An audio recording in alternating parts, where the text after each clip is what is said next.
I wish to welcome everyone to today's event, which is co-sponsored by the Freethought Society and the Humanist Society of Santa Barbara. My name is Judy Flattery, and I'm the president of the Humanist Society of Santa Barbara. That's Santa Barbara, California, on what we call the Central Coast. The Humanist Society of Santa Barbara, we're an all-volunteer, nonprofit, 501c3 educational organization, and we promote the values of humanism. For those of you who are not familiar with humanism, humanists care about having this one precious life be the best that it can be for all people and about preserving or restoring a healthy earth for future generations. Most humanists are secular. Many are atheists or agnostic.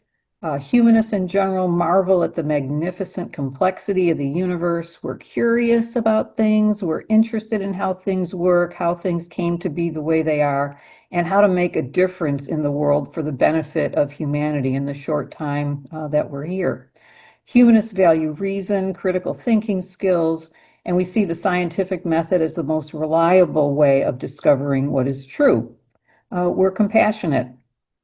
We also value in the US here our First Amendment rights, particularly freedom of speech and the separation of religion from government. And like the Humanist Society of Santa Barbara, the Freethought Society is also a 501c3 educational nonprofit founded about 35 years ago. And their website is ftsociety.org. They also have a newsletter they call an e-zine. Her e-zine is published quarterly. With that, let me introduce Dr. DiCarlo. Dr. Christopher DiCarlo is a philosopher, an educator, and an author. He's the principal and founder of Critical Thinking Solutions, a consulting business for individuals, corporations, and for nonprofits in both the private and public sectors.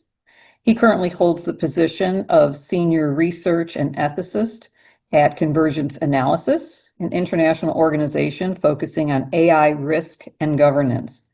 He often teaches at the Life Institute at Toronto Metropolitan University and is a past visiting research scholar at Harvard University in the Department of Anthropology and the Peabody Museum of Archaeology and Ethnology. He's the author of several books, and his bestseller, entitled How to Become a Really Good Pain in the Ass, A Critical Thinker's Guide to Asking the Right Questions, was released by Prometheus Books as a second edition to mark its 10-year anniversary. Another book of his, entitled So You Think You Can Think? Tools for Intelligent Conversations and Getting Along, was published by Rowman and Littlefield and released in June of 2020. Margaret wanted to tell you how she knows Dr. DiCarlo, that she's known him for over 15 years. And back in 2012, she had the pleasure of working with his spouse, Linda, and his sons, Matthew and Jerry, when the Freethought Society presented a Friday the 13th anti-superstition event at a meeting called The Amazing Meeting, which was held in Las Vegas, Nevada. She was very proud to have the DiCarlo family on the Frigatrisca Treatment Center team. There you are, Margaret. Yeah, so I was so proud to have the DiCarlo family working with me as members of the Frigatrisca Treatment Center team, and I could not have managed that event without their assistance. They actually should have received an award for their excellent Frigatrisca performances. Speaking of awards, Dr. DiCarlo has been the recipient of several awards, including TV Ontario's Big Ideas Best Lecturer in Ontario Award, and in 2008, he was given Canada's Humanist of the Year Award. Dr. DiCarlo is hosting a new podcast called All Things Considered, in which he engages in free and open discussion about current important issues with world thought leaders, politicians, and entertainers. Dr. DiCarlo is also the ethics chair of the Canadian Mental Health Association, a lifetime member of the Humanist Canada, and an expert advisor for the Centre for Inquiry Canada. He has written many peer-reviewed scholarly papers ranging from bioethics to cognitive evolution. His current book, Building a God, The Ethics of Artificial Intelligence and the Race to Control It, was released early in 2025. Dr. DiCarlo has been invited to speak at numerous national and international conferences. We are so happy to host him today. Welcome, Dr. DiCarlo. Well, thank you very much, Margaret. It's a pleasure to see you and everybody else. I'm going to give you a lot of information in a short period of time. It's going to seem like a wave of information is washing over you. And that's an appropriate metaphor because I tend to describe the AI that's happening right now as though it's like a tsunami on the horizon. It's off in the distance, but it's heading our way.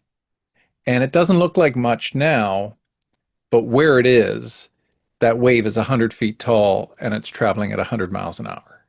So you're going to get an enormous amount of information in a short period of time, and it should bring you up to speed, essentially, on really what's happening in the world right now in terms of artificial intelligence. And the first thing I'd like you to do is just to ponder, just to consider these quotations, okay? So this is from Irving John Good. He worked with Alan Turing at Bletchley Park, cracking the German codes for World War II. The first ultra-intelligent machine is the last invention that man need ever make, provided that the machine is docile enough to tell us how to keep it under control. You can see that's in 1965. And for those of you who are Jurassic Park fans, you might remember Jeff Goldblum's character saying your scientists were so preoccupied with whether or not they could, they didn't stop to think if they should bring back dinosaurs. So we're at this point with AI right now where a lot of things are happening very, very, very quickly. And so there's a general sense of urgency to the work that the organization with whom I work and our partner organizations are basically painstakingly trying to move the needle in a direction that would indicate safety and assurance that the future developments of AI don't lead to any kind of devastating consequences. There's three parts to today's talk. What is AI? What are the benefits and potential harms? And then, of course, what can we do about it? Are we empowered in any way? Can we empower ourselves? And so when we look at what is AI, we see the birth of it with this guy, right, Alan Turing, in 1950. He wrote whether or not, he thought computing machinery and intelligence, whether essentially can machines think, is what he was concerned with. You might have seen The Imitation Game, the movie. It was a wonderful movie. He came up with this notion, many of you will be familiar with it, the Turing test. So if you're sitting at a computer and you're talking to it and you can't tell the difference between whether it's a computer or a human, it's passed the Turing test. Spoiler alert, yeah, we've long passed this test in many significant ways. In case you're wondering, where did the term artificial intelligence come from? There was a 1956 Dartmouth summer research project, and that had Claude Shannon, Marvin Minsky, John McCarthy, and Nathaniel Rochester. And this gave rise to the very term that we use today, artificial intelligence. So that was established in 1956. And here's a very clinical definition of AI. Nobody's going to run out and get a tattoo of this anytime soon. Basically, it's a field combining computer science and data sets, and there's subfields of machine and deep learning, and these disciplines use essentially AI algorithms. If you don't know what an algorithm is, it is not Al Gore being rhythmic. Okay, an algorithm is a recipe. Just think of it as a recipe that the computer has to follow. If you want to bake a cake or a loaf of bread or a pie or something like that, if you follow the recipe, you get an end result. It's very similar in computational theory, that algorithms are really just instructions or recipes for how the machine will behave. They can make predictions and classification based on this kind of input data. So a very clinical, very boring type of definition. In the 1990s, when I was doing my PhD, it occurred to me that we should be using machinery like very powerful computational systems to help us better solve the world's problems. And so I set out to build this machine. You see, it's called the OzTalk or FAIR machine. OzTalk is just an acronym meaning onion skin theory of knowledge. And I put together a model, this OzTalk model, in what is now called information theory. And I met with politicians here in Canada, and I met with presidents of universities and deans of departments and chairs of departments. And I said, we need to put Canada on the map here in terms of how we can contribute. And I think we can build this machine. We have the knowledge, we have the people to be able to do it. And it would greatly help our politicians, like our senators, when they bring up committees to look and review bills and the laws and that kind of thing. Wouldn't it be great to have a machine that we could limit the amount of bias in this machine, load it up with all this factual information, and then try to use the machine to make inferences that we humans fail to see. So we let it run its simulations. We give it all this information, and then we try to solve world hunger. We try to cure cancer. We try to do magnificent things with this machine. And every politician I met with said, this is a great idea. And every president of every university I met with in Southern Ontario said, this is a good idea. And I said, wonderful, let's get started. Can I have some money? No, we don't have any money for this. So I was never able to build my machine that I wanted to in the 90s, but I spoke about it and I wrote about it, and I produced a seminal paper and had it published in an engineering journal, not a philosophy journal. I'm a philosopher of science, but I wanted it to reach the engineers because before I ever made this machine or wanted it to be built, I wanted to meet with philosophers, economists, psychologists, sociologists, artists, lots and lots and lots and lots of different people about what would this machine do, how could we control it, and how can we assure that nobody can hack in and this machine can't get out. It's called boxing the machine. So before a single screw was put into this machinery, I wanted to have a lengthy discussion about what it should and should not be able to do. And unfortunately, it never got built, but I knew it would be someday. And so I drafted a global accord, a constitution. I put it in the appendices of this book here, and I put it away and I filed it away. And it's kind of like for the future of humanity.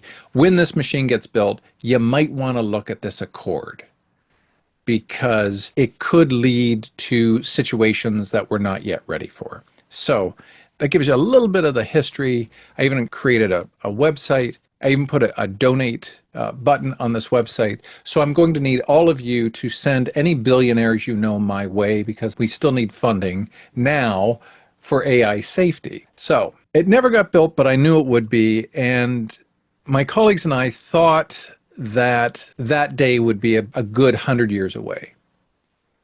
We were all wrong.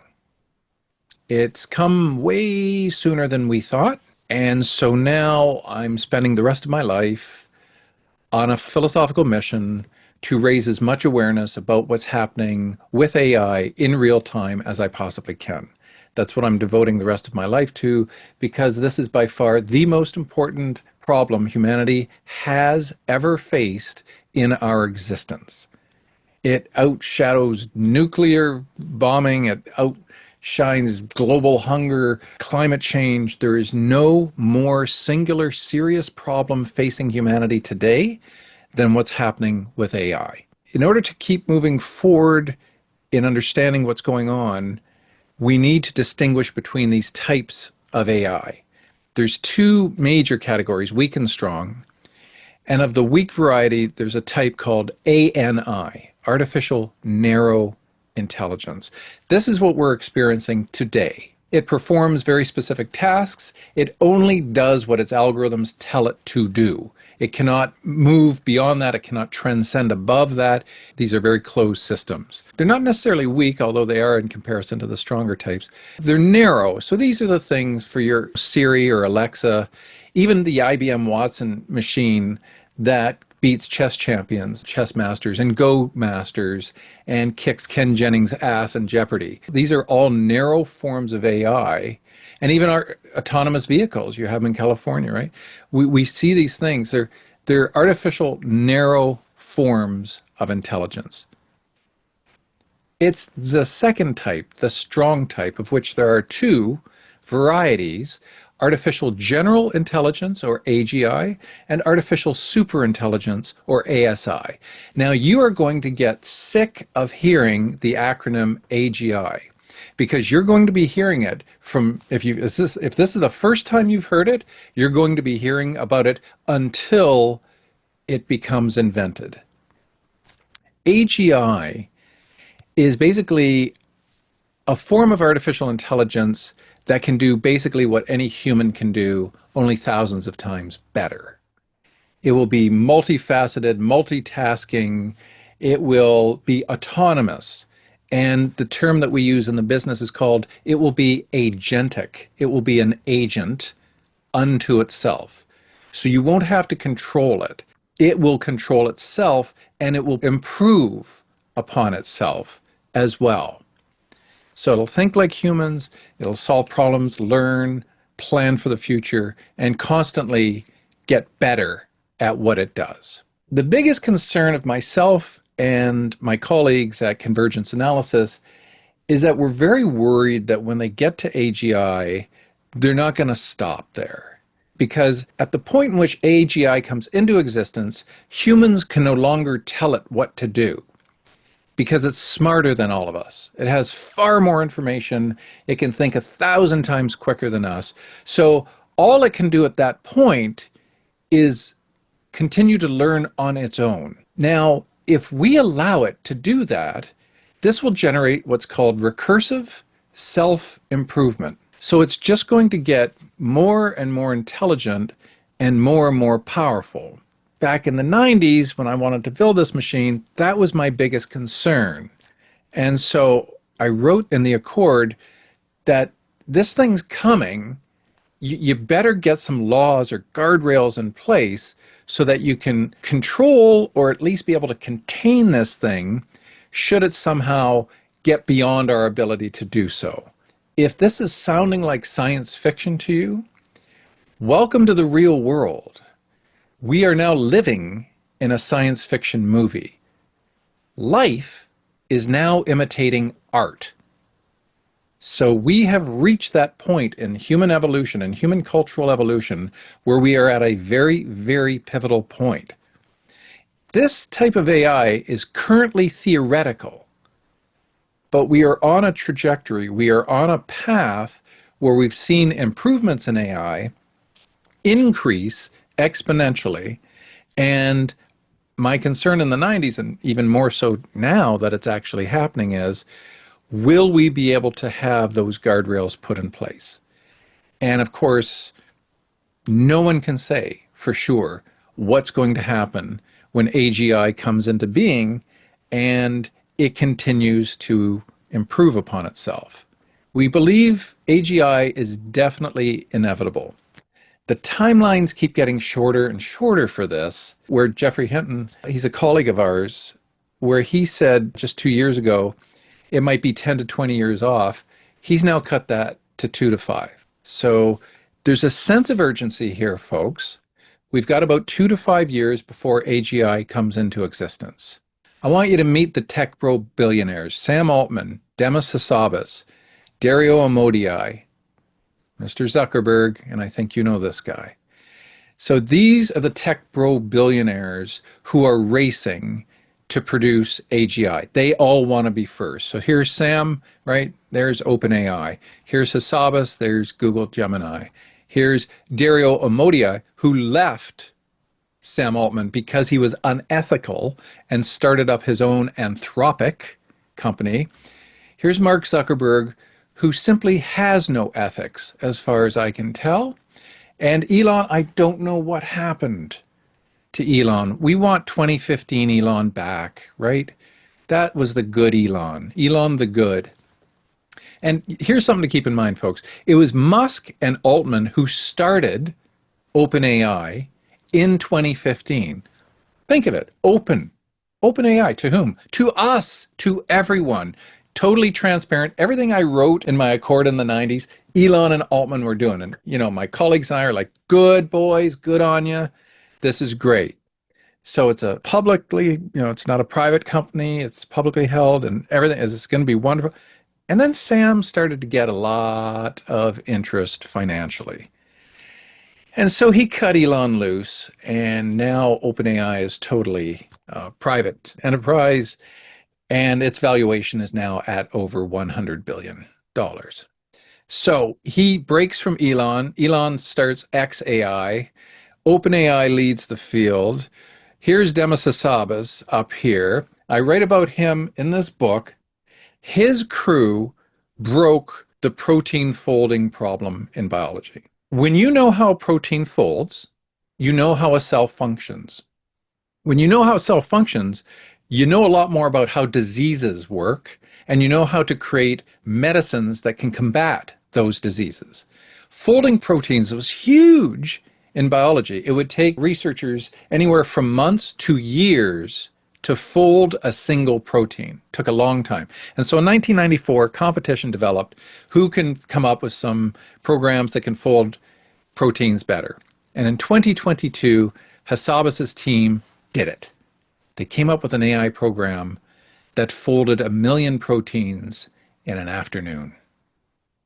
And in my book, I said, this guy's going to win the Nobel Prize. And he did. Before the book was even out. This was the quickest I've ever seen the Nobel Committee give an award. It is unprecedented. Margaret, you know how the Nobel people are. They take decades to recognize scientific achievements. This guy and his team win it in a year. That should tell you how big this form of AI is.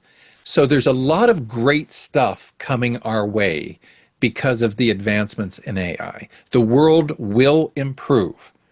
So I'm going to give you some sky is falling stuff, no question about it. But on the way, we're going to see a lot of amazing stuff that is being done as well. Now, here are the 5 tech bros, billionaires, that are all racing to be the first to get to AGI. Why? Because, as my buddy Sam Harris said, the first one who does will be 50 years ahead of their competition. Think of that. The first one who comes up with AGI will be the world's first trillionaire because it will tell you how to build all the other machines. It will become kind of godlike. We've never built a god before, folks. Gods have always been this kind of top-down, metaphysical, theoretical nonsense, and it would tell us how to behave. Now we're building the god, and we have to tell it how to behave. First time we've ever had to do this. So that's left up to the 5 gentlemen you see on that screen right now. Now you might say, well, what about China? What about DeepSeek? Yep, China would love to get to AGI as well, but we believe they're somewhat behind the US. And in case you're wondering, it's really the US and China who have the ability to get to AGI. It's not as though Putin's going to come up with it, or Kim in North Korea, or leaders in Iran are going to come up with it. No, the US is definitely leading the race. And of all of them, Sam Altman, I would say, is ahead of everyone else. Now, Zuck over here, what's he been doing? He's been going to all these other companies, and he's been pilfering all their smartest people. I'm not kidding you, $10 million signing bonus to join Meta. And some of them have jumped ship. Right? I mean, there's a lot of money in this, folks. I mean, it is serious, serious, serious money. So here are the 5 tech bro billionaires that hold our future in their hands right now. We have Stargate, right? Stargate is an enormous computer that's being built in Abilene, Texas right now. It will be using NVIDIA processing chips, which are the best in the world. And this is Sam Altman's dream. You can see it. It says right here, all of us look forward to continuing to build and develop AI, and in particular, AGI, for the benefit of all of humanity. We believe this new step is critical on the path will enable creative people to figure out how to use AI to elevate humanity. This sounds wonderful, doesn't this? This sounds great. Thank you. Thank you, Sam. It ain't the only one, because we've got Stargate United Arab Emirates version with Oracle, NVIDIA, Cisco, SoftBank, G42, in coordination with the US government. And we greatly appreciate President Trump for his support in making it possible. Oh, that Donald. What a wonderful guy. He's always thinking of other people. You know, he's such a selfless human being. He's always thinking of other people. Yeah, that's right. In case you're wondering why Trump went to the Middle East, he didn't go to get a $400 million plane, although that's part of the deal as well. I'm not sure if you folks realize this, but the central reason why Trump went to the Middle East was to strike this Stargate UAE deal.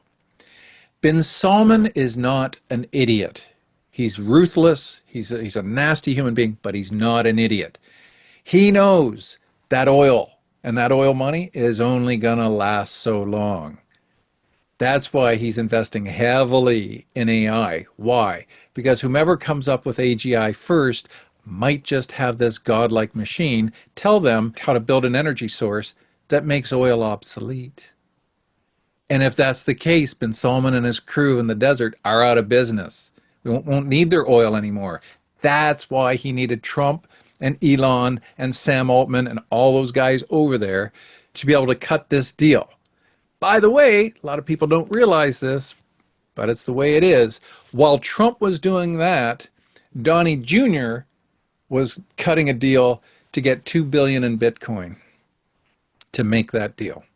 So forget about a $400 million plane. Trump got $2 billion by going over there. So now the Middle East is going to have one of these enormous compute farms. How big are they?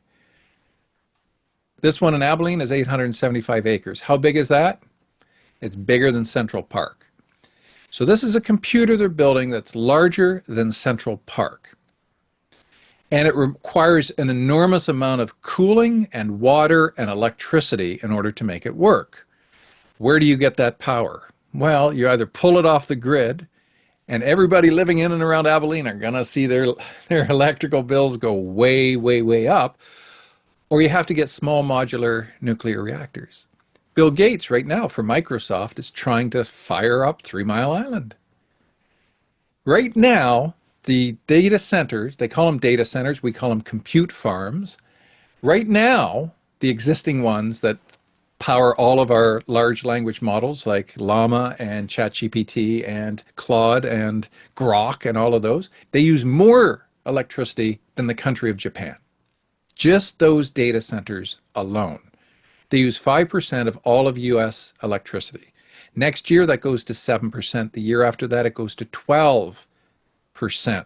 And they use a lot of water, too, because they got to keep these things cool, right? These are humming, hot, enormous computers. So if you're environmentally conscious, this is something else we need to consider, right?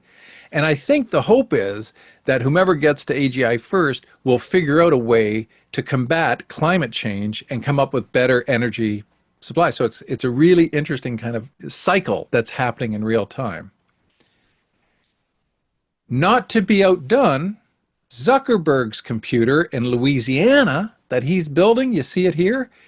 Here's Altman's of Central Park. Look at the size of Zuckerberg's. It's half the size of Manhattan. Okay, so that's his computer. So now we've got Abilene, prettiest town I've ever seen. It's going to have this big ass computer chugging away, but we're going to have one 3 times that size in Louisiana because Zuckerberg wants to be the first. These guys, man, they look at themselves as like pioneers and the world's greatest entrepreneurs. And don't get me wrong, AI is going to be world changing. It already has been, and we're going to see exactly in some respects how that's the case. It's just, guys, you don't know the type of power you're going to be wielding here. We don't know exactly. And this isn't me just saying this. This is Jeff Hinton, who just won the Nobel Prize in physics. This is, even Elon would say this. There's tons of us, and we are definitely the majority in this regard, not in the minority. So here's Zuck saying it's going to serve more than 1 billion people. Llama 4 will become the leading state-of-the-art model. Why? Because he wants to win. He wants to get to AGI before everyone else, right? Let's go build. Okay, Mark, let's just do that. Now, the great thing about AI is the practical applications that we're starting to see. So what are some of those practical applications? Transformers, right? No, not those transformers. These. They're called large language models, and it'd be interesting to know how many of you folks use any of these, ChatGPT or Gemini or Claude or Llama or Grok, on a daily basis, or you've dabbled with it or whatever. It'd be really interesting to find out how many folks use them. Because if you're unfamiliar with them, I encourage you to check them out. Just play around with them, just like you did when the internet first came into being. You didn't know what it was, and so you would just dink around with it, and you'd find a search engine, and you'd figure stuff out. Do the same thing with these large language models. You don't have to invest in their higher models. You can just get their entry free level models and just play around with them. Ask them anything you want. If you're entirely unfamiliar with them, they're using Jeff Hinton, Jan LeCun, and Yoshua Bengio's neural network architecture, which in the simplest of terms, is a computer that is structured like a human brain. When our brain functions in a certain way and we have a memory, certain parts of our neurons and dendrites thicken so that we remember that person's face, right? This computer does the same thing. When it gets something right, parts of it kind of thicken, and it remembers that, and it's correct in that capacity. And when it makes an error, it says, don't ever do that again, and it deletes it. It eliminates it. So the AI, as it learns what's called reinforcement learning, or RL, in machine learning, goes deeper and deeper and deeper, so that as it produces more and more correct ideas, answers, information, humans monitoring it say, good boy, who's a good boy? That's correct. Way to go. Yep, no, bad boy. No, that isn't a cat. That's actually a dog. Oh, okay. And so they have to still be trained by humans. There are still humans that tell them yes, no, this, no, that, no, right? Those autonomous vehicles, right? One of them killed a person because it didn't ever face that scenario in its training. And so it had no point of reference. So that the real tricky thing, right, is letting these computers know what's the case, what isn't the case, right, and why, and giving them a type of context as well. Now, I wanted to build my machine and control the information that went into it. These guys, they're just letting it out. They're just saying, here's the entire internet, scrape whatever you need to off of that, right? It's literally called scraping information. That is the term that is used. And so they do, you know, these things go out and they get all this information and then they bring it all back. So, for example, in some presentations I give, I mean, we can do this during the Q&A if you want, but you could, again, this is another thing you guys can try, right? So the first thing I did to demonstrate to friends is I said, watch this. And I think it was just the first version of ChatGPT. I think it was 3, a long time ago. But anyhow, you use the stuff today and it's gotten so much better. You can say, hey, Claude, Llama, ChatGPT, whichever one of them, pick one. I don't care which. And you say, hey, listen, I want you to write me a 1,500-word essay on why Hamlet hesitated on killing his stepfather, Claudius, in the play Hamlet. Oh, and by the way, I want you to write it in iambic pentameter, which is the way in which Shakespeare is written. And it'll do it in 5 seconds. And it'll be very impressive. And if you don't like it, you say, nah, rewrite it. All right. And 5 seconds later, you'll have a completely different essay about why Hamlet hesitated on killing his stepfather, Claudius, in iambic pentameter. It does some pretty impressive stuff. That's just text, right? That's just vocal commands to text. And then there are these, Dolly 3 and Midjourney. These things will take your text and turn it into images. So my best friend, best four-legged friend, we recently put him down. His name was Piero. I asked Midjourney to create images for me. I said, scour the internet, find images of Dr. Christopher DiCarlo, and have him walking his dog Piero in Central Park, right? And if you don't like that one, here's one with a leather jacket. And so this was done in 5 seconds. And I could do much better if I wanted to tweak it and go in and ask it to do different things. So if you don't already know, the key word with these large language models are called prompts. How well you prompt these things determines how well you receive the output. So my son Jeremy man, that kid is good at prompting these large language models. The things he can make these large language models produce is pretty impressive. And so this was just a clumsy, ham-fisted version of me just asking it to do this kind of thing, and it does it very quickly. Then there's Google's VO3. Now this thing, man, this is incredible. So you can just prompt it to just write you a story. So if you got grandchildren and you want to tell them a bedtime story or whatnot, forget that. Make one with them. Sit down and say, what are the characters we want? Well, let's have a hedgehog, okay, and a coyote, okay, and an eagle, all right. And what will their names be? Okay, and what will they do? And they're going on an adventure. Where are they going on? And you just prompt all of this in, and it'll give you like a 5-minute cartoon or whatever of this story permanently. And then you just download it and you can just keep this thing. And then you say, well, I want music to play. Well, what kind of music?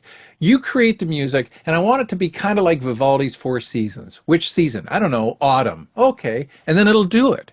And then say, I don't like how the characters speak. I want them all to have a high British accent. Fine. Then it'll do it. And it'll do it like that.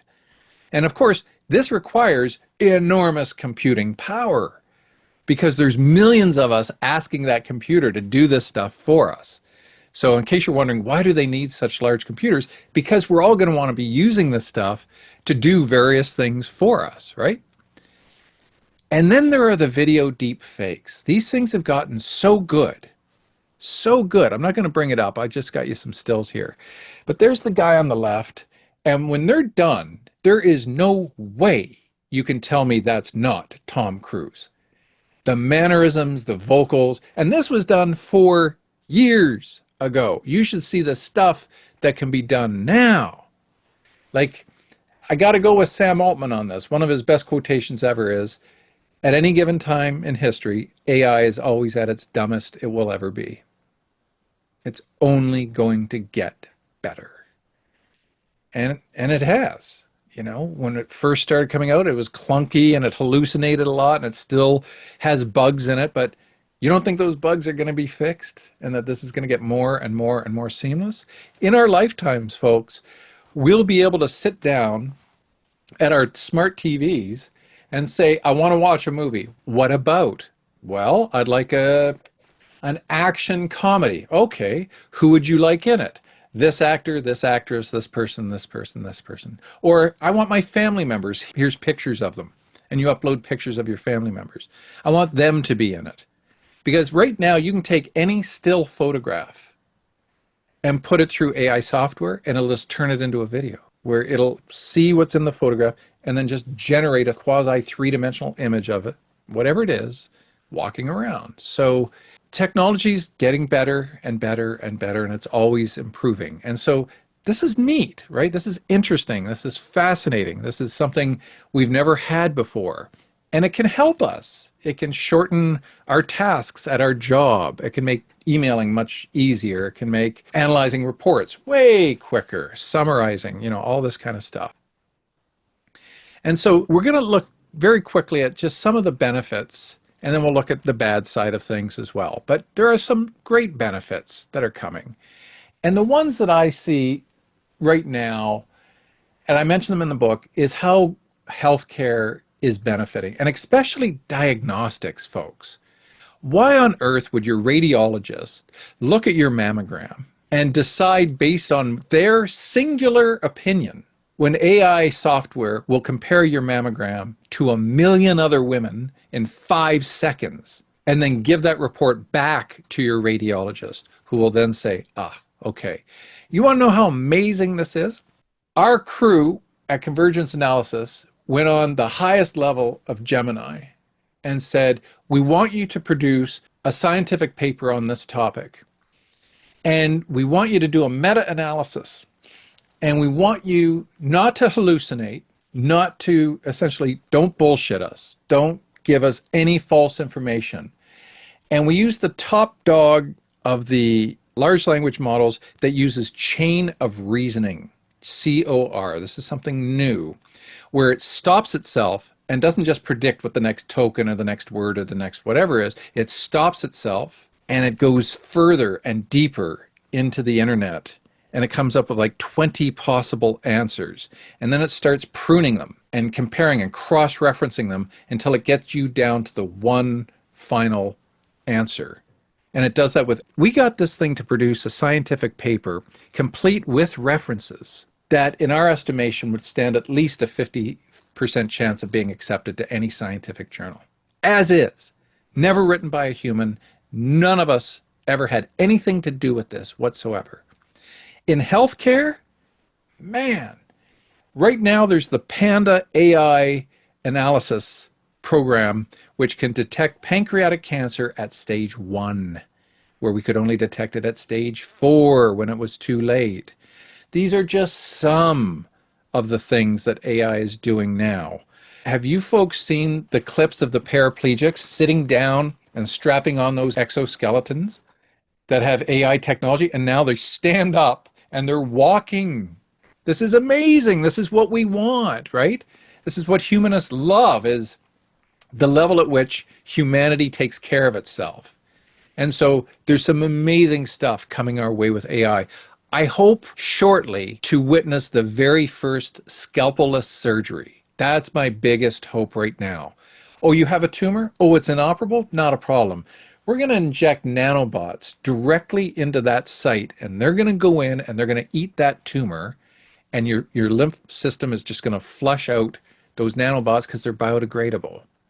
I am really hopeful that this is what AGI will give us. When we ask AGI, this godlike intelligence, hey, we've got people who have these kind of cancerous tumors. They're really tough to get at. We need to figure out what to do. Fine. Here's how you build it. And it tells us how to do it. Those are the days of the future that I'm really hopeful for, that I hope are coming very, very, very soon. And when they do get here, the world will celebrate AI. There's no question it's going to bring some great things. Education, for those of you who are teachers or professors or just in the teaching profession, why are we inundating teachers with so much to do? The teacher has to be the kid's parent and social worker and educator. We're just heaping everything on these poor teachers. And there are AI programs that now facilitate their capacity to analyze what's happening with their students, where their troubles are, and generating better educational programs with the help of AI. It's not replacing teachers, it's facilitating. It's giving them more power, more resources, and it's alleviating the mundane stuff of their jobs so that they can spend more time with the students themselves. The same thing's true with industry and efficiency and automation. There are AI programs that will analyze your company from beginning to end, from supply side to distribution and consumer relations. It's just producing amazing levels of efficiency that's just more comprehensive and quicker than we humans are able to do. These things are happening. Safety and security. Yes, we now don't have to take our shoes off at airports anymore. But why can't we speed up the process of catching the bad guys and letting the good guys go, right? So what about iris detection at airports, right? Each one of our irises is so unique. It'd be very difficult to forge a person's irises. We should be walking up to things and staring into them and, yep, that's Margaret Downey. Next, right? And you just keep moving on and moving on. And there will be great increased efficiencies at all levels. Now, you know it's an arms race, right? You know Russian hackers are going to try to get your banking information, right? And we're going to try to come up with ways to stop them from doing that. So but we know this is happening in real time. Sustainable development. Look, we're very much still dependent upon oil, and that's just a fact of life. And until we come up with something that can compete with it, we're going to be stuck with it. So let's use this godlike thing to figure out new ways to not burn down our environments and control climate change and to help other nations that are suffering through these types of things. Transportation, you know what the 405 is like, right? You know what these places, it's just, we can do better and we will do better. There will be single lanes for autonomous trucks and cars, and those will be the lanes that are passing all the rest of us caught in traffic. Why? Because they use logic and they use an analysis and they use algorithms that monitor all the conditions and feedback loop chains that allow everybody to just go ahead and get to their destination quicker than everybody, because humans were fallible. Right? We think, oh, let's change lanes. That lane will go fast. Oh, let's do this. Oh, let's tailgate. Let's get right up on this guy, or let's back, and that just causes an undulation of congestion of traffic. So we will see great advancements in transportation. Customer service. Why call between the hours of 9 and 5? Why not call 24/7 and get a bot? Get online, get on the phone with a bot, and the bot knows everything about the company. They know whether that item is in stock or not, and if it's not, they'll make darn sure that you get it. So we will be able to enhance customer service. Will some people lose their jobs because of it? Yeah, absolutely. But hopefully it'll create jobs in other areas as well. This is another reason why I wanted to build this machine in the 90s. Look, what is a scientific genius but a person who connects the dots different from the rest of us? Like, why don't we see it? Why aren't we all scientific geniuses? Because they're the ones, the Einsteins and the Newtons and the Madame Curies, right? Rosalind Franklin's. They're the ones who see things, but then they're able to make inferences. They can say, oh, well, if we did this, and then this, and then this, we would get that. Okay, let the machine make these inferences. Give it an enormous amount of information, then say, start making inferences. Start figuring out, why do Canadians have bowel cancer higher than any other country in the world? Why? Is it diet? Is it environment? Is it the weather? Like, get them working on figuring out what's going on at these underlying levels and let them make the inferences, right? Kick that back to the humans, let the humans figure it out, filter through it, test it, do whatever they have to. There's the people with disabilities, right? There's that exoskeletal suit. And that's just one. That's just one of them. There's many companies doing this. I am so saddened that Christopher Reeves isn't still with us today, because I really do believe in 5 years, quadriplegics, we will either be able to grow them new spines or have a technology that taps into their current physiology that will allow them to walk again. I'm confident that this is the trajectory we're going on in medical assistance with people with disabilities. Right now, AI programs can talk to people in persistent vegetative states and comatose states where we never could before. We can ask them yes and no questions. This is so thrilling and encouraging and heartening to see, right? And then cultural and creative contributions. There is some amazing art that's being created with AI programs that are otherworldly. I don't know if you folks have seen them, but it's just, especially the steampunk stuff. It's like you're watching a dream. It's just so fantastic and so otherworldly. It's just mind-blowing. Buckle up, folks. Here we go. So there's an issue right now where we don't always know how we get from point A to point B. So this is known as the black box or the interpretability problem.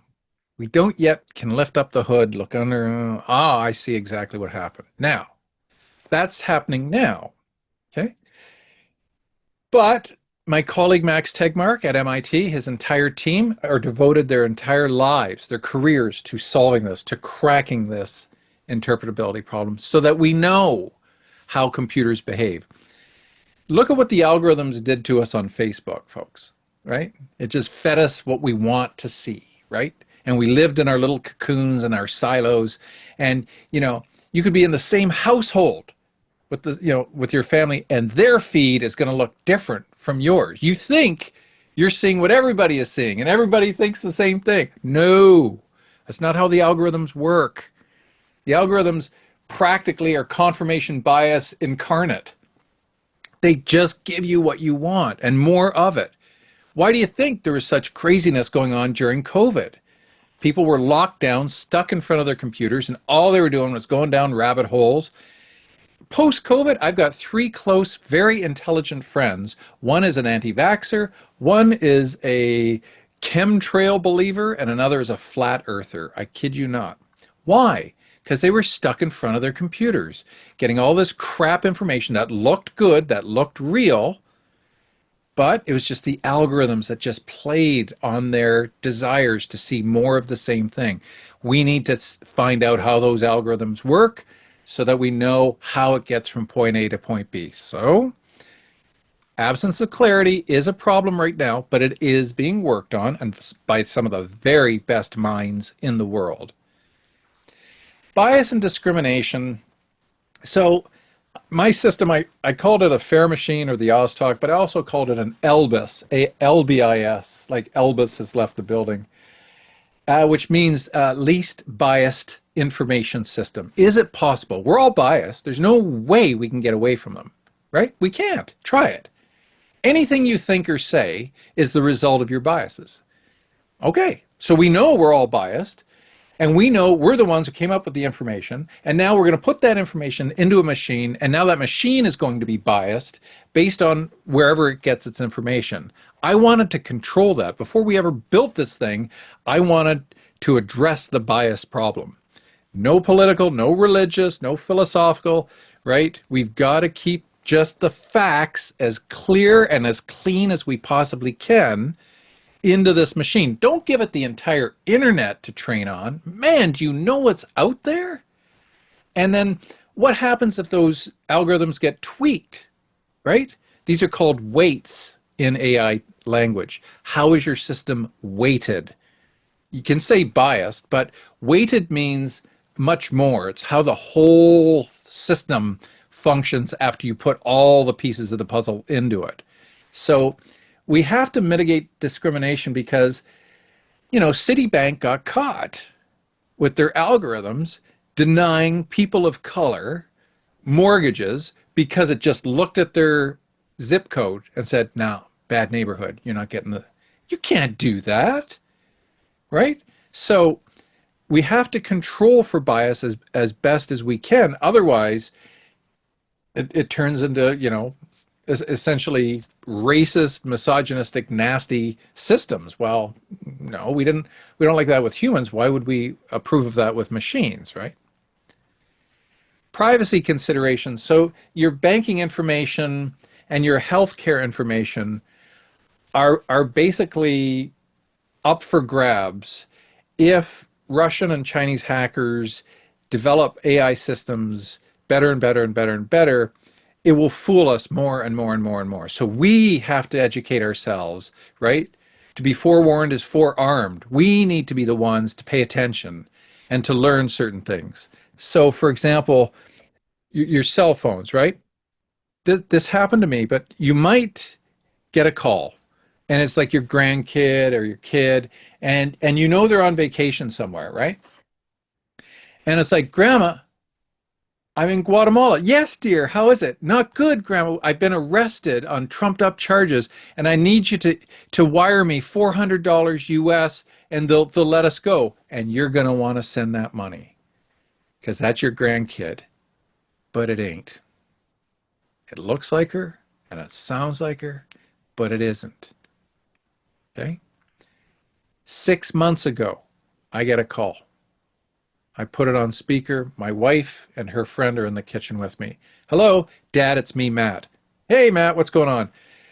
I've just been in a car accident. What? I rear-ended somebody. Where? Downtown Guelph. Oh, man. Are you okay? Yeah. Okay, whereabouts are you? I'm at the courthouse. I'm with a lawyer. He wants to talk to you. Put him on. Hello, Mr. DiCarlo. Yes. This is John Davis, blah, blah, blah. I'm here with your son, Matt. He rear-ended somebody. There was a child in the back seat. Her femur has been broken, but she's fine. She's in good care. I can help your son if you want. And I said, is he with you? Yeah, he's standing right beside me. What's his middle name? Ask him that. Click. That was the last I heard of them. They were able to get his name, his information, and a sample of his voice off of Facebook. I would imagine Facebook, Instagram, somewhere. Folks, be ready. Okay? If any of your relatives are vacationing, have a safe word. I don't care what the word is. Okay? Cinnamon, asparagus, come up with an unusual word so that if this ever happens to you, fine, honey. Oh, yes, I'll send you the money, but I'll need the safe word first. That's it. And then you beat these hackers, okay? So get ready because this stuff is coming. Here's the area of my expertise. This is what I am most concerned with convergence analysis. It's called the alignment problem. And the alignment problem is basically this. How are we going to get those who are going to use very, very, very powerful systems of AI to do it ethically? How? How can we guarantee that they will? Aside from that, how are we going to align the AI with our values? Folks, we are building a God, and we want it to abide by the values we think are good and to not do the things we think are bad. But why would a super intelligent being care what we think is good or bad? Why wouldn't it say, yeah, human values, those are quaint. They worked for you guys for quite some time, but I'm in charge now. And basically, I think you humans are the problem. Folks, when we build AGI, we will become the number 2 species on this planet. For the first time in 200,000 years, humans will be number 2. We've always been the number 1 apex predator on this planet. No other species has done what we have done and accomplished what we have accomplished on this planet. And now we're about to become number 2. Are we okay with that? Are we okay with letting something become more powerful than anything we've ever created before in the hopes that it will do what we value? Maybe it will, but why would it? What guarantee do we have? And do we have, like in Jurassic Park, a lysine contingency? Do we have something to shut this down? I had Steve Pinker on my podcast, and he said, oh, engineers would never allow that to happen. And I just let Steve talk because he's one of the outliers. The rest of us aren't so sure. By the time you go to unplug this thing, it's 20 steps ahead of you. It's already figured out an alternative energy source. So go ahead, unplug it. And it keeps chugging away. And it's like, oh, right. So it's not easy for a human to think like a god. We've never had to. But we better get in that kind of frame of mind because you can't imagine the power a super intelligent machine god will have. You'll think you're safe. You'll think you're fine. That this thing can't harm me. I'm driving in my car. It can't possibly harm me in any way. And it's a lovely spring morning, afternoon, and you're driving along, and your windows are down, and you're listening to your favorite music. And this thing has created a drone the size of a bumblebee. And just at the right time when you're driving in that car, it flies it into your vehicle and buzzes like this. And you drive off a bridge and you die in a car crash. And people thought it was an accident. And it wasn't. This thing's going to be so far ahead of us in thinking and planning. We're going to be like ants to this thing. And there's no way the ants are going to rise up and take over the earth. As much as I love Edward O. Wilson and all the great work he did, they're a wonderful insect, but we can kill them easily, just as this thing might be able to do with us, because its intelligence will be like ours to the ants. That's the frame of mind we have to get ourselves into. So my job at Convergence is working on this problem here, the alignment problem. What ethical system are we going to give this thing so no matter what, it can never violate it? You've heard of Asimov's 3 laws of robotics? Forget it. Any system would bypass those in a heartbeat because these are known as convergent plans or goals. If you give an AI an ultimate goal, right? Give me the coffee, you know. You put AGI into a robot and you tell the robot, every day at this time, I want you to bring me my coffee. And it does. But you forgot to tell it, don't do that forever. Don't do that on some days. Don't do that when I want tea. Don't do that when I don't feel like having coffee. If you just give an AI an ultimate goal, it will develop what are called convergent underlying goals to make sure it accomplishes that ultimate goal. Folks, I don't know if you ever watched Fantasia, the Disney movie Fantasia. There's a scene in it called The Sorcerer's Apprentice, where Mickey Mouse is given a task by the sorcerer to fill the cistern full of water from the well. So you got to go down 2 buckets, get the water from the well, come back, pour them into this kind of cistern, and do that. Well, Mickey doesn't want to do that. So the sorcerer goes off to bed. Mickey just goes through the book of spells, and he turns the broom. He animates the broom, and the broom is going to go and get the buckets of water and fill up the cistern, which it does quite happily. And Mickey's quite proud of himself. So he goes to sleep, and when he wakes up, the room's full of water because this thing did not stop. You gave it a task to do, but you didn't say stop when it was full. And then he tries to stop it, but he can't break the spell because the ultimate goal was to keep filling that cistern. So this is known as the paperclip problem. In AI, you give a factory a command to develop paper clips, and it just keeps doing it, but it runs out of raw materials. And so it just keeps figuring out ways to con human beings to give it more and more materials until the materials run out, and then just starts using humans as materials to make more and more paper clips. And so it's the Sorcerer's Apprentice scenario all over again. This is known as the alignment problem. If the system misaligns with what we think is good, then it might not do it on purpose, folks. It might have no concept of what it's doing, but if it's misaligned, it could do some major harmful things.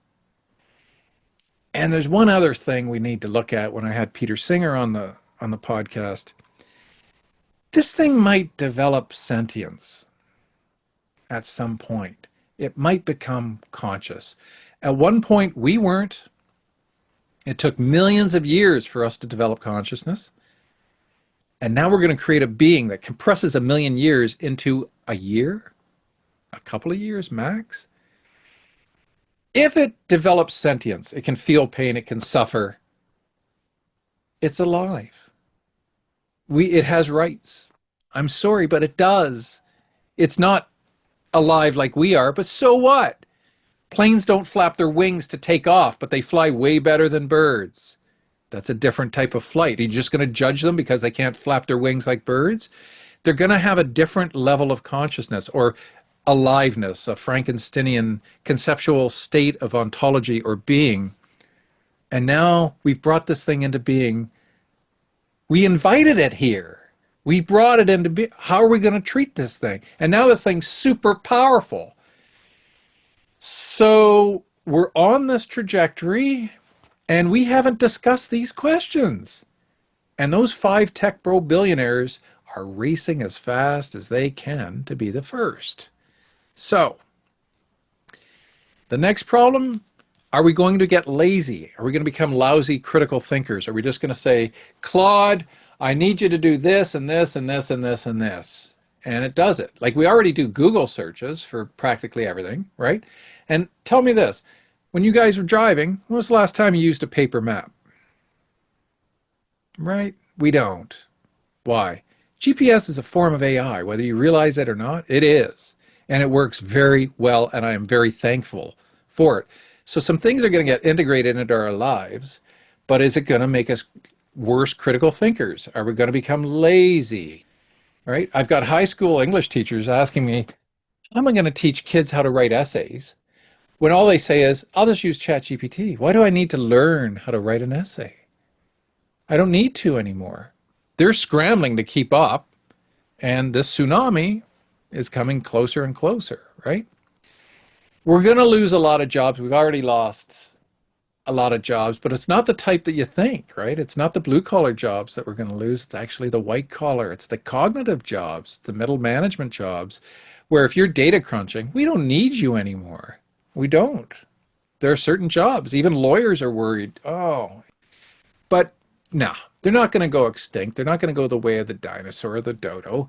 We're going to need people to do this, but this is how it's probably going to go down. Those people that embrace AI and use it will have an advantage, right, over those who don't. And will this be another class problem where the very rich can hire the people who know how to use the AI, and us poor unwashed masses, we're left to get the trickle down, whatever falls from their mouths as they eat, we can feast on. So it's going to be disruptive. There's no question about it. But it could also help as well. It might produce new jobs that we have never foreseen before. Or let's say it does disrupt, like it's major, major disruption. And we've held conferences where we've invited the world's best economists to talk about scenarios in the future where AI is minimally intrusive, medium intrusive, and maximally intrusive. And then what will the world look like in each one of those scenarios? And we produced a major report on our website, if any of you want to read this. The fact of the matter is, if there's a lot of people put out of work, you better have a plan in place. You better have universal basic income. You better get something, because they're not going to sit around and just be displaced by these new forms of technology and think there isn't going to be some kind of revolt against that. There's an old saying, I'll give Dave Chappelle the credit for this, but he certainly wasn't the first to come up with it. Never come between a person and their next meal. And if you do, and if AI comes between you and your next meal, you're going to be pissed.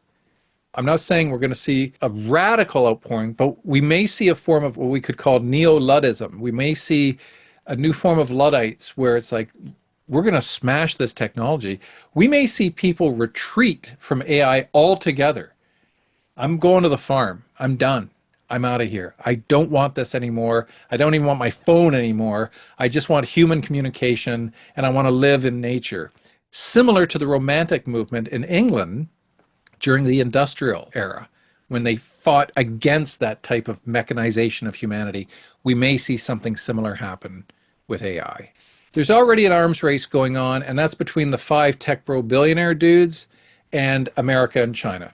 What we're trying to do is not fan the flames, but pour water on it. Like, just, guys, we will do a lot better working with China than against them. And I know many of you might be thinking, we can't trust China. What do you think they're thinking about the US? The exact same thing.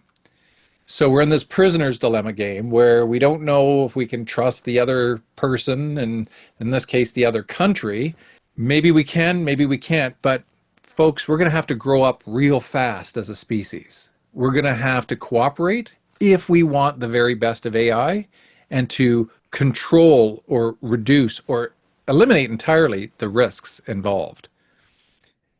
There was a letter a few years ago that we all signed, Jeffrey Hinton, Elon Musk, myself, many of my colleagues in the AI business, and it was to take a breather. Guys, can we just take 6 months and put the brakes on racing towards AGI?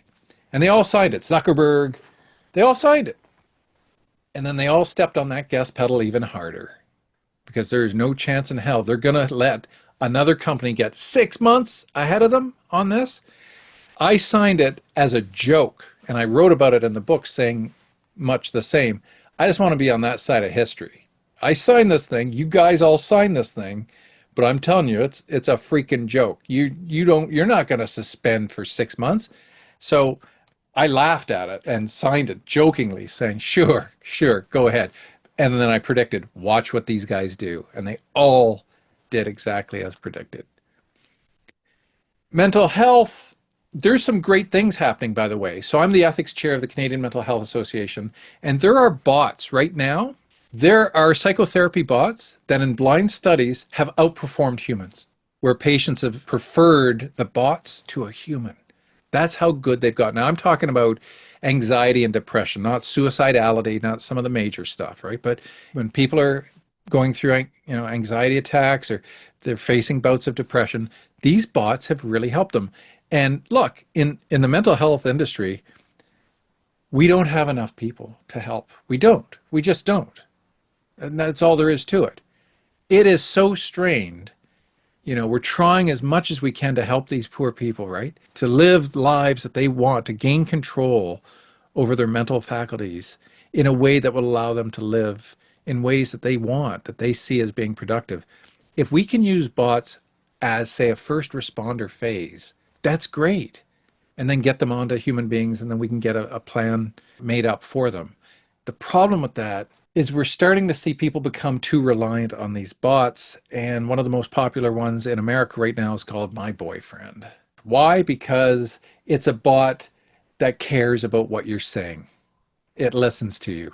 And women are like, where have you been all my life? These are really impressive bots. Like, hi, honey, how are you today? I'm good, but it was a rough day at work. In some cases, why? Well, Carol went to the fridge and she ate my yogurt again. Carol, really? That bitch? What's wrong with her? Why would she do that? So it literally talks like a sympathetic human being. So you can see why humans, and we know loneliness is a leading cause of ill health throughout the world. And now we're seeing people developing what's called AI psychosis because they really think this bot is conscious. They really think it cares about them, but it doesn't. It simulates that. Now, there might be a time at the future with AGI that these things actually are conscious. That's something we're going to have to worry about at another point. Manipulation through misinformation and disinformation has always been a problem since the internet came into being, but it's only going to get better, especially with deep fakes, right? And again, it's an arms race. Is what I saw real? Folks, there are plenty of links. If you go to Humanist Perspectives, issue 225, I've written an article in there called Misinformation, Disinformation, and Conspiracy Theories, and I list 28 links where if you're wondering if what you're seeing online or anywhere else is real, you can just go to these sources. So Snopes, PolitiFact, Bellingcat, right? I list like 28 of them. And it's going to become increasingly more difficult to watch something and say, is that AI? Is that real? And you're going to want to know. We're all going to want to know. So there are sites devoted to letting you know you are empowered. You don't just have to believe everything that's shown to you.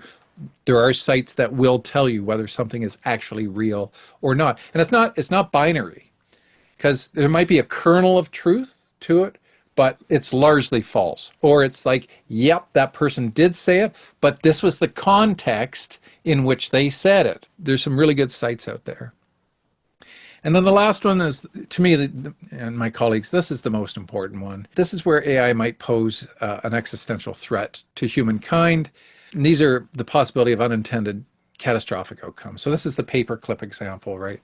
This is where it goes off the guardrails and whether deliberately or unintentionally generates an enormous amount of harm. My colleagues and I believe that if we don't have the guardrails in place before AGI comes into being, hopefully we get what's called a shot across the bow, right? Hopefully we get a warning.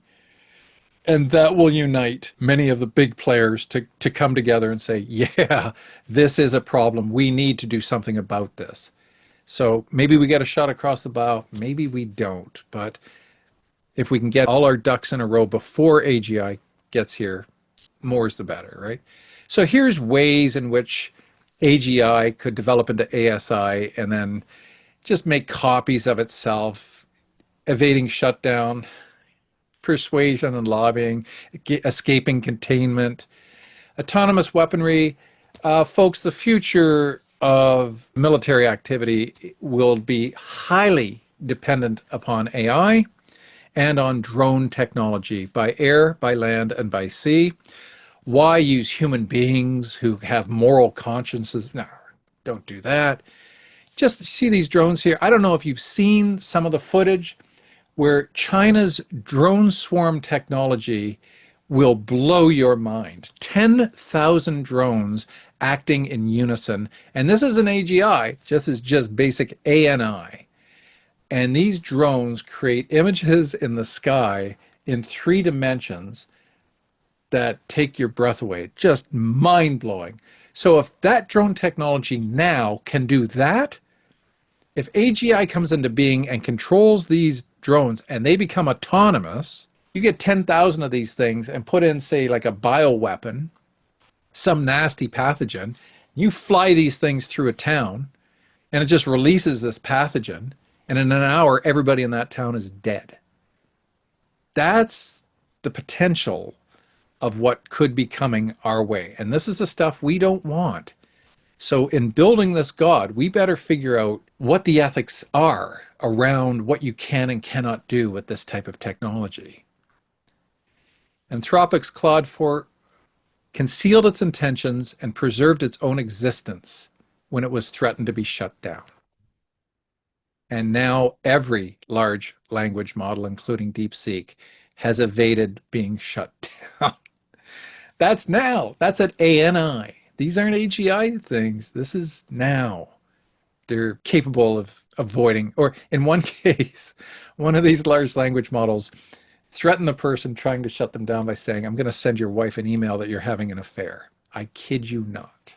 That's pretty smart for a machine. Here's the spectrum of existential risk, right? What I jokingly refer to as Y2K to Armageddon. It's really naysayers to doomsayers. And 3 to 4 years ago, this was about 50-50. Right now, it's about 95-5, doomsayers to naysayers. And here they are. Here's some of them anyhow. Some of you will know who Mark Andreessen is. He's this billionaire investor. He's drill, baby, drill. USA, USA, we got to be first to get to AGI. Jan LeCun, Melanie Mitchell, Ray Kurzweil, and Fei-Fei Li are kind of on this end of the spectrum, although they all believe AGI is imminent. It's coming. From Demis Hassabis all the way down to Eliza Yudkowsky, all of these guys are doomsayers. And by doomsayers, I mean they believe if we don't get AGI right, we could be screwed.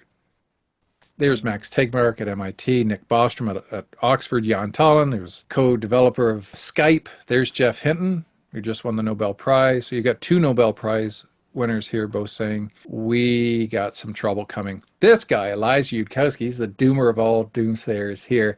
His latest book, folks, is called If They Build It, We All Die. Yeah, not the most upbeat thing you want to be reading, or the holiday season. But that just gives you a picture, right, of what's going on. So I wrote this book, and it basically just 6 chapters. It gives you the history of AI. It says all the good stuff that's happening, all the bad stuff that's happening. Here's a little critical thinking and ethical reasoning. Here's what the governments are doing about it in the US, China, the UK, and the EU. And then the final chapter is the future of AI. What do we think is coming our way?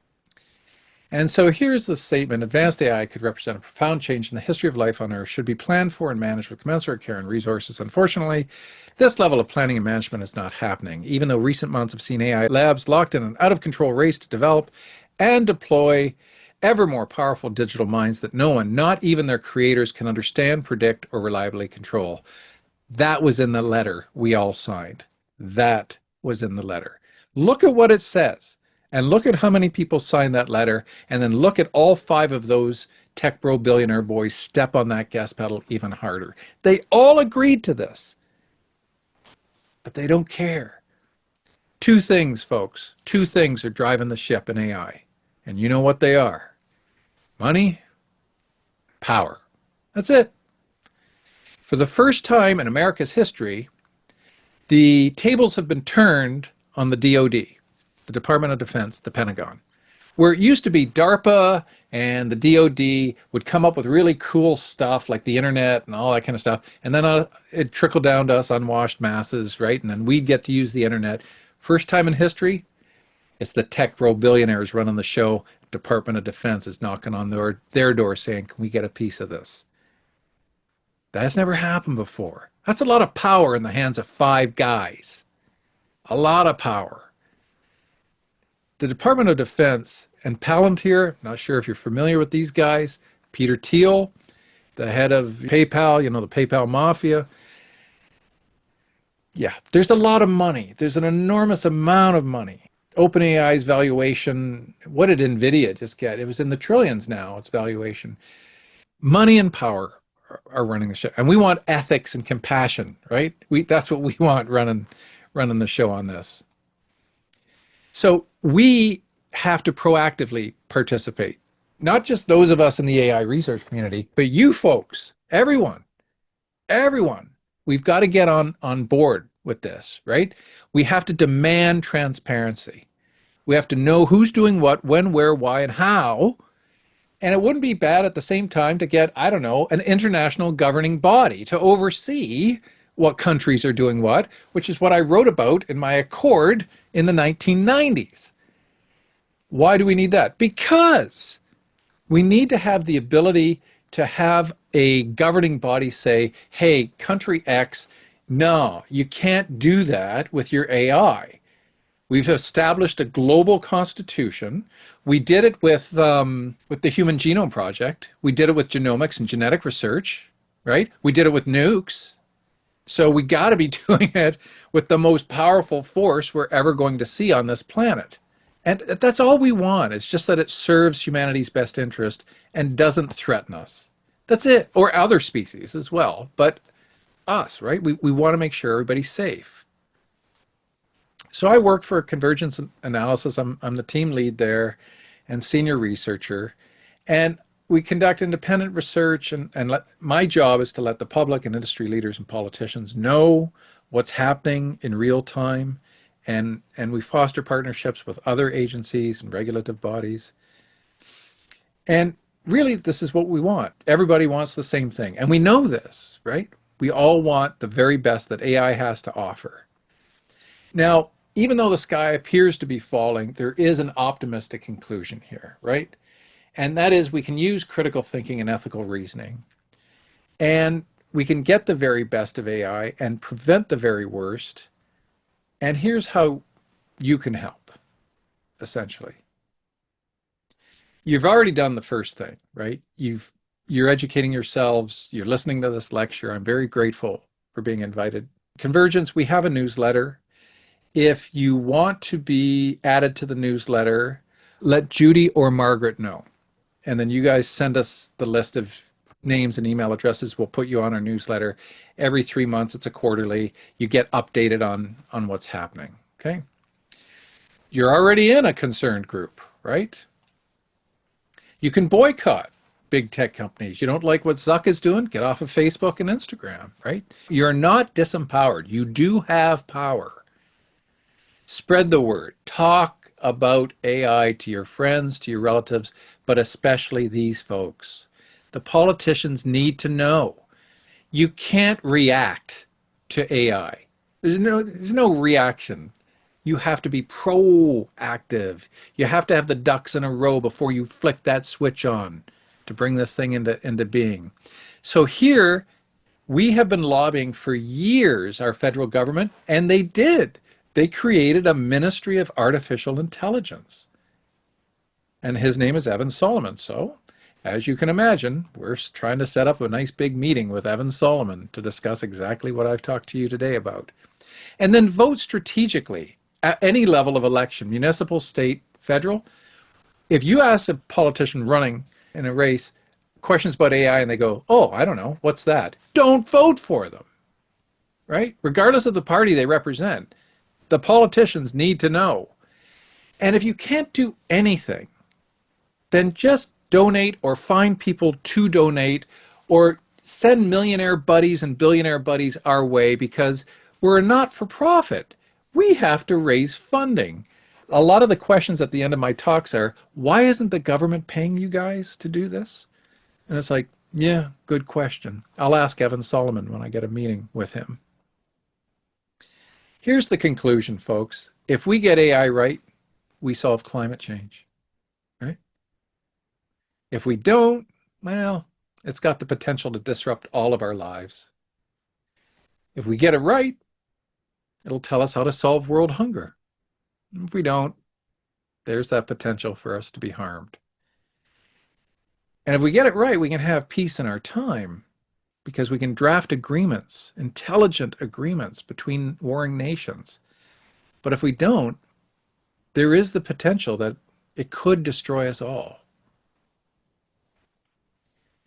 So let's get it right.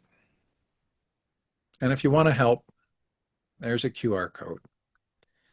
And I've actually put this on a t-shirt. If this were a live lecture, I would now be doing a strip tease for you. And I'd be taking my shirt off to reveal this QR code.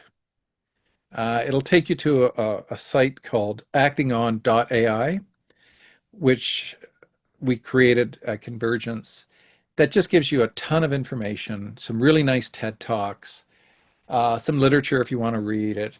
This one's aimed more for a Canadian audience, but the majority of the information will apply to no matter where you live in the world. Thanks again for inviting me to speak to your two groups. I greatly appreciate it, and I look forward to hearing your questions. So thank you very much. Thank you. That's a lot to digest. And I appreciate the suggestions of what we can do, because the choice is so severe between the good it can do and the bad. Let me see if there's any questions here. Hi, great presentation. Oh, thank you. Where do you see blue collar jobs, plumbers, firefighters? Yep. They seem like they're going to have jobs forever. How do you replace that? That's a great question. It's very similar to a question I'm almost always asked, which is, so what do I tell my kid to major in? And I tell them the same thing, the trades. Your kid goes and becomes an electrician, a plumber, a welder, a framer. I mean, robotics is coming along. Boston Dynamics, their Atlas is doing amazing things, but that requires dexterity, right? That requires something that's a good 10 years off. So if your kid wants to have a lasting job where they're going to be in high demand, especially as the population ages the way it is, so healthcare for sure, like personal assistants, that kind of thing, personal support workers, nurses, all that. But the trades, man, the trades are gonna need bodies for sure. Margaret?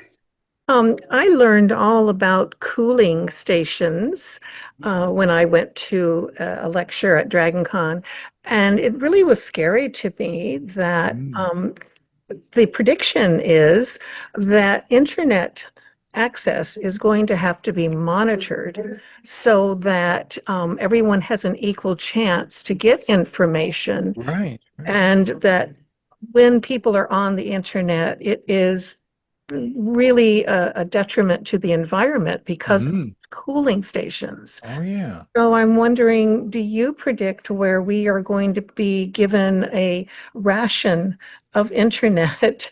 Yeah. Then once we run that out, we can't log on until we get another ration. That's a good question. These are the types of issues that need to be talked about and need to be put into place, because infrastructure is going to be a large issue, right? It's going to be a major concern. Do we have the infrastructure to be able to handle all of this?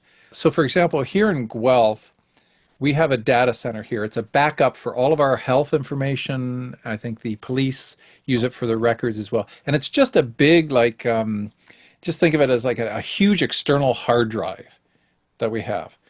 But what a lot of people in Guelph didn't realize was that, especially the people in that area, all of their utility bills went up because it has to come from somewhere, right?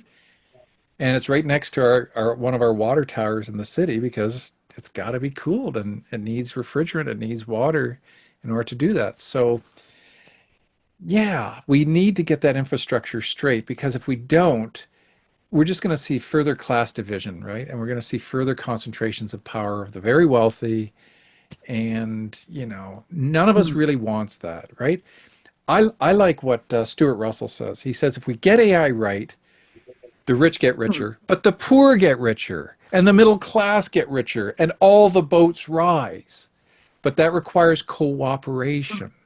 That's the tricky thing. We humans are still very selfish, right? We're very we're not the best cooperators sometimes. Any other questions? Dino, did you have something to say? In a philosophical perspective, I was wondering, being that can think all these wonderful ideas and thoughts on like the best of the best, and so always constantly learning and stuff, wouldn't it create some sort of philosophy of being that will have cooperation in mind rather than destructiveness? Yeah. Like, Yeah. like it's super intelligent, wouldn't it create a way to like figure out that the best solution for itself would be to cooperate and to like help everybody along the way, sort of thing? Maybe. Because That's the best answer I can give you because we've never been here before. That would be great if it were a cooperative, super intelligent machine god. That would be great. And it looked upon us as, hey, thanks for bringing me into existence. I'm going to make your world the best world I can possibly make it. That best of all possible scenarios. But we don't know. And I can't even discuss with you right now what some of the plans are that might be able to contain this thing. Because if I do, and you've recorded this thing and it's out there, it's going to have access to what I'm about to discuss with you. So I literally can only have this conversation with people in the same room without any devices writing on paper. That's how crazy this whole situation is.